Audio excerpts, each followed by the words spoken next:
श्री शिवाय नमस्तुभ्यम। हर हर महादेव। श्रावण मास का दूसरा सबसे बड़ा सोमवार प्रदोष व्रत भी इस दिन साथ में पड़ रही है। आज की हम व्यासपीठ से बताने वाले हैं कि श्रावण मास के दूसरे सोमवार प्रदोष व्रत वाले दिन द्वादशी तिथि, कौन सी तिथि? द्वादशी तिथि। आप सभी लोग जानते हो आज 10 अगस्त 2026 यानी कि सोमवार वाले दिन इस श्रावण माह की द्वादशी तिथि और श्रावण सोमवार का दूसरा दिन पड़ रही है। और आप सभी को पता है कि देवाधिदेव महादेव का सबसे प्रिय मास श्रावण माह है। और आज हम जानेंगे कि श्रावण सोमवार के दिन पड़ने वाली प्रदोष व्रत का और दूसरे श्रावण सोमवार का क्या महत्व होता है, द्वादशी तिथि का क्या महत्व होता है। हमने कई बार कहा है श्रावण सोमवार और प्रदोष व्रत का संयोग केवल वर्ष में एक बार आता है। श्रावण मास की द्वादशी तिथि का सबसे बड़ा और विशेष महत्व होता है। यदि इस दिन घर का कोई भी एक सदस्य उपाय कर ले तो महाराज उसे घर परिवार में चल रही सारी समस्या समाप्त होती है।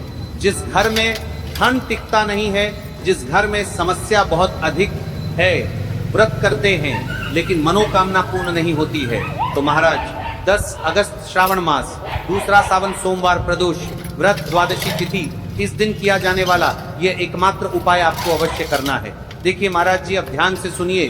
सावन मास के सावन सोमवार का दूसरा दिन है, शिव जी का अत्यंत प्रिय दिन। और हमने कई बार कहा है कि यदि सोमवार की प्रदोष व्रत पड़ जाए तो सबसे अत्यंत शुभ मानी जाती है, लेकिन सावन सोमवार की प्रदोष व्रत पड़ जाए और साथ में द्वादशी तिथि भी, तो महाराज सोने पर सुहागा। कल के दिन भूल कर भी ये गलती मत करना महाराज। इस 10 अगस्त द्वादशी तिथि वाले दिन साल का सबसे बड़ा दिन है। हमने कई बार कहा है कि यदि माह में श्रावण मास की द्वादशी तिथि सोमवार, सावन सोमवार का दूसरा दिन पड़ जाए तो आपको उस वाले दिन इस उपाय को जरूर करना चाहिए। घर का कोई भी एक सदस्य ये छोटा सा कार्य अवश्य कर लेना। ये सबसे बड़ी तिथि और साल का सबसे बड़ा दिन है। मेरी प्रत्येक माता बहनों से निवेदन है कि श्रावण मास द्वादशी तिथि पर यह मात्र एक तुलसी लकड़ी दीपक 11 चावल के दाने वाला उपाय को अवश्य करना है। यह एकमात्र उपाय आपके जीवन में चल रही सारी समस्याओं को समाप्त कर देगी महाराज। मेरी प्रत्येक माता बहनों से निवेदन है कि यह सबसे बड़ी तिथि है, क्योंकि यह आषाढ़ माह में पड़ने वाली तिथि है। तो कान खोल करके सुन लो मेरी जीजियों, 10 अगस्त सोमवार के दिन यानी कि श्रावण सोमवार के दूसरे दिन श्रावण मास द्वादशी तिथि पड़ रही है और साथ में प्रदोष व्रत इस दिन किया जाने वाला ये एकमात्र छोटा सा कार्य आपको अवश्य करना है।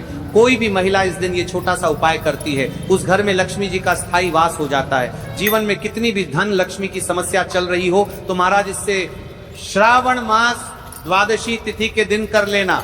यह छोटा सा उपाय हर मनोकामना पूर्ण होगी। देखिए, इस तिथि का सबसे बड़ा और विशेष महत्व होता है। आप सभी को पता है ये साल में केवल एक बार ही आती है।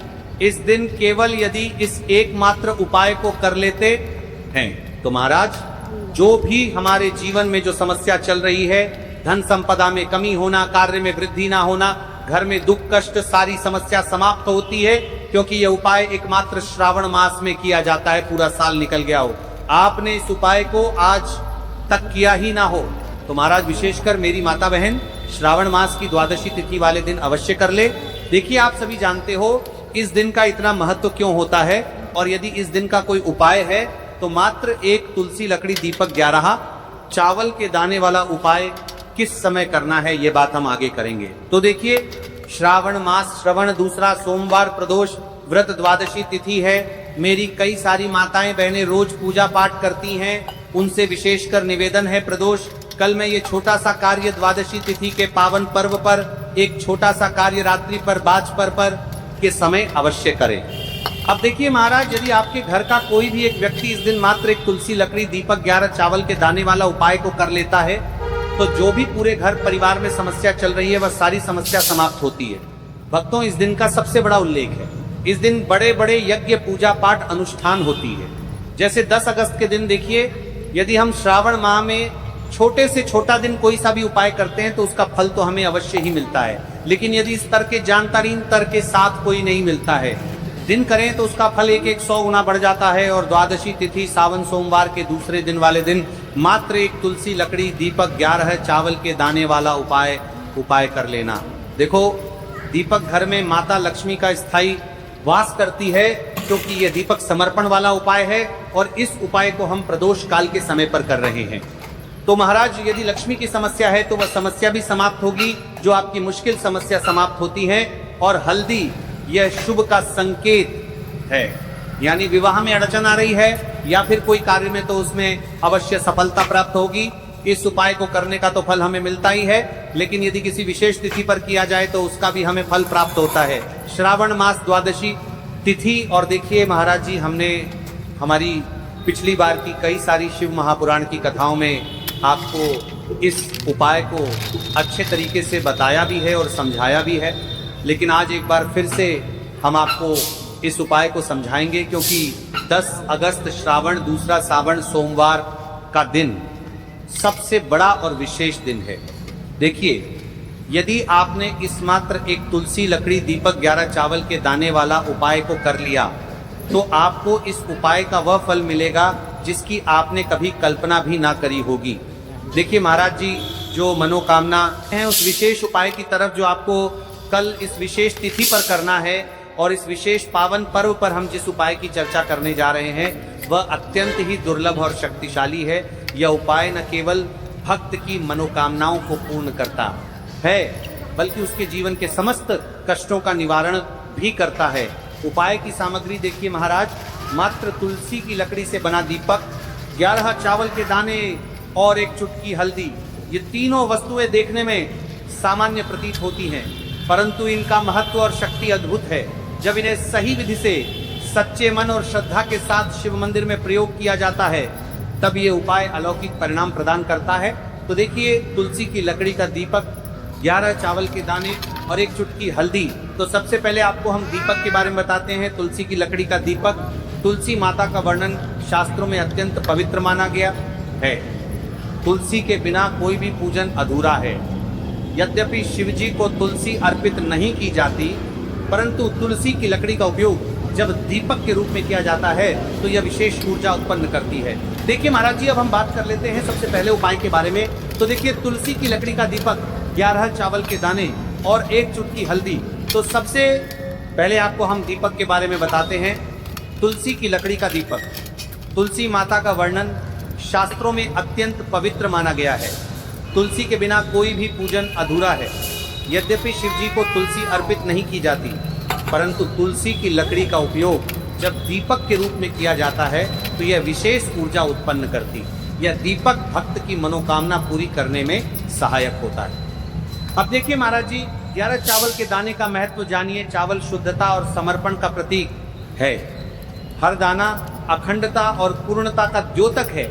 जब 11 चावल शिवलिंग पर अर्पित किए जाते हैं तो यह 11 इंद्रियों का नियंत्रण और शुद्धिकरण करता है। मात्र एक चुटकी हल्दी, हल्दी माँ भगवती का प्रिय है और यह सौभाग्य, आयुर्वेद और पवित्रता का प्रतीक है। शास्त्रों में कहा गया है कि जहाँ हल्दी का प्रयोग होता है वहाँ माँ लक्ष्मी का वास होता है। इसलिए जब इस हल्दी का प्रयोग शिव मंदिर में किया जाता है तो ये शिव शक्ति और लक्ष्मी दोनों की कृपा प्रदान करता है। कई सारे लोग प्रश्न करेंगे कि महाराज जी, ना ही शिव जी को तुलसी समर्पित कर सकते हैं और ना ही इस उपाय को किया जाता है। तो देखिए, इस उपाय को आपको शिव मंदिर की चौखट पर करना है। ये जो दीपक हम प्रज्वलित करेंगे ये शिव मंदिर की चौखट पर करेंगे। तुलसी का संबंध आध्यात्मिक शांति, मानसिक स्थिरता और रोग नाश से है। जब तुलसी की लकड़ी का दीपक जलता है तो घर या मंदिर के आस पास की नकारात्मकता तुरंत दूर हो जाती है। तो देखिए महाराज जी, आपको इस तुलसी की लकड़ी के दीपक के बारे में हम आपको सबसे पहले बताते हैं। हालांकि आपके तीनों उपाय को साथ में ही करना है, लेकिन सबसे पहले और प्रथम तुलसी की लकड़ी का दीपक। तो देखिए, तुलसी की लकड़ी प्राप्त करना, यदि घर में तुलसी का पौधा है तो उसकी जड़ के पास की नरम लकड़ी लेनी है। यदि घर में तुलसी का पौधा नहीं है तो बाजार से भी तुलसी की लकड़ी खरीदी जा सकती है।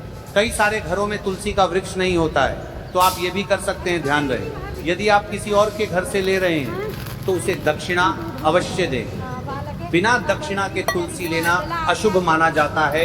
लकड़ी को तैयार करना, तुलसी की लकड़ी को छोटे टुकड़े में काटकर उसकी बत्ती बनानी है। उस बत्ती पर कपास रुई लपेटना है ताकि वह दीपक में ठीक से जल सके। अब यहाँ पर महाराज जी, कई सारे लोग प्रश्न करते हैं कि दीपक हमें आटे का लेना है या फिर हमें दीपक मिट्टी का लेना है।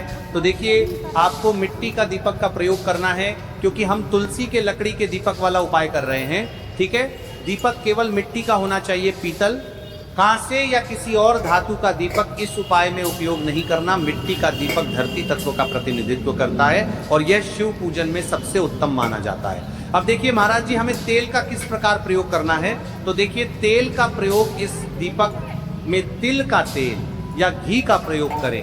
तिल का तेल पापों का नाश करता है और घी समृद्धि व शांति का वास कराता है। अब कई सारे लोग प्रश्न करते हैं कि महाराज जी, आपने हमें ये तो बताया ही नहीं कि कितने दीपक का उपाय करना है, आखिर दीपक कितने बने हैं। तो देखिए, कितने दीपक जलाने चाहिए। यदि समस्या बहुत बड़ी है, जीवन में गहरा संकट है, तो 5 दीपक जलाने चाहिए। यदि सामान्य कामना है तो 1 दीपक भी पर्याप्त है। हर दीपक जलाते समय ये भावना रखें कि हे भोलेनाथ, ये दीपक मेरी अंधकार में जीवन राह को प्रकाशमय करे। जेके महाराज जी, तुलसी के लकड़ी के दीपक वाला उपाय है, ये कोई साधारण उपाय नहीं है। तो आप शुद्ध भाव होना चाहिए। दीपक बुझने के बाद उसकी राख को पवित्र स्थान पर ही विसर्जित करें। महाराज जी, जैसे ही तुलसी की लकड़ी का दीपक जलता है, वैसे ही साधक को एक अलग ही शांति का अनुभव होता है, मन का तनाव समाप्त होता है। आंखें बंद करके जब दीपक की लौ के सामने बैठते हैं तो लगता है कि ये लौ सीधे आत्मा से संवाद कर रही है। ये लौ मानो भगवान शिव के आशीर्वाद का प्रतीक बन जाती है। अब देखिए महाराज जी, हम बात कर लेते हैं 11 चावल के दाने वाले उपाय के बारे में। ठीक है, 11 चावल का धार्मिक महत्व। महाराज जी, चावल अन्न केवल भोजन का साधन नहीं है, बल्कि इसे पूर्णता, शुद्धता और अखंडता का प्रतीक माना गया है। वेदों और पुराणों में अन्न को अन्न देवता कहा गया है। अन्न ब्रह्मेति व्यजानात्, यह उपनिषद का कथन है। अर्थ चाहो तो दुकान से भी ले सकते हो, ध्यान रहे, चावल अखंड और शुद्ध होने चाहिए। टूटे हुए दाने अशुभ माने जाते हैं। 11 दानों को अलग करके एक छोटे डिब्बे या पुड़िया में सुरक्षित रखना है। चावल अर्पण की विधि, अब सुनिए महाराज जी, 11 चावल के दानों का प्रयोग कैसे करना है। अब देखिए महाराज जी, जैसे ही आपके चावल के दाने आप एक पुड़िया में रख लेते हैं, अब आपको शिव मंदिर में जाकर के इस उपाय को करना है।